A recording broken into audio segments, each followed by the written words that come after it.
Nashik road railway स्थानकाजवळील hotel Ramkrishna येथे बंदूक दाखवून धमकी दिल्याच्या प्रकरणात नाशिक ग्रामीण पोलीस मुख्यालयात कार्यरत असलेल्या एका पोलीस कर्मचाऱ्यावर गुन्हा दाखल करण्यात आला आहे। हा प्रकार 9 जानेवारीच्या रात्री घडला असून 10 जानेवारी रोजी संबंधित पोलीस कर्मचाऱ्यावर गुन्हा दाखल करण्यात आला आहे। पोलिसांनी दिलेल्या माहितीनुसार नाशिक ग्रामीण पोलीस मुख्यालयातील पोलीस अंमलदार विशाल झगडे हे त्यांच्या 2 मित्रांसोबत 9 जानेवारी रोजी रात्री हॉटेल रामकृष्ण येथे गेले होते। हॉटेलमध्ये जेवणादरम्यान रोटी मिळवल्यावरून झगडे यांचा वेटर शेख यांच्यासोबत वाद झाला। वादाच्या भरात झगडे यांनी स्वतःकडील परवानाधारक बंदूक काढून वेटरला धमकावले। या घटनेमुळे हॉटेलमध्ये गोंधळ उडाला आणि इतर ग्राहकांमध्ये भीतीचे वातावरण निर्माण झाले।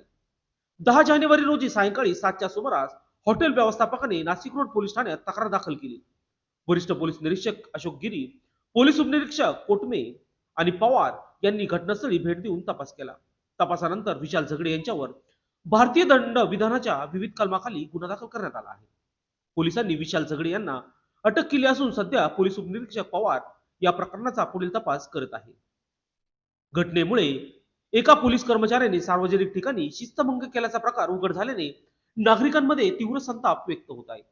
संबंधित अधिकाऱ्यांनी घटनेची सखोल चौकशी करून योग्य ती कारवाई केली जाईल असे पोलिसांनी सांगितले आहे। हा प्रकार पोलीस दलातील एक धक्कादायक असून अशा घटनांमुळे पोलिसांची प्रतिमा मलिन होण्याचा धोका आहे। वरिष्ठ अधिकाऱ्यांनी या प्रकरणाचा गांभीर्याने विचार करून कठोर पावले उचलावी गरजेचे असल्याचे नागरिकांकडून मागणी केली जात आहे। लोकशास्त्र न्यूजसाठी बंटी आढाव, नाशिक रोड।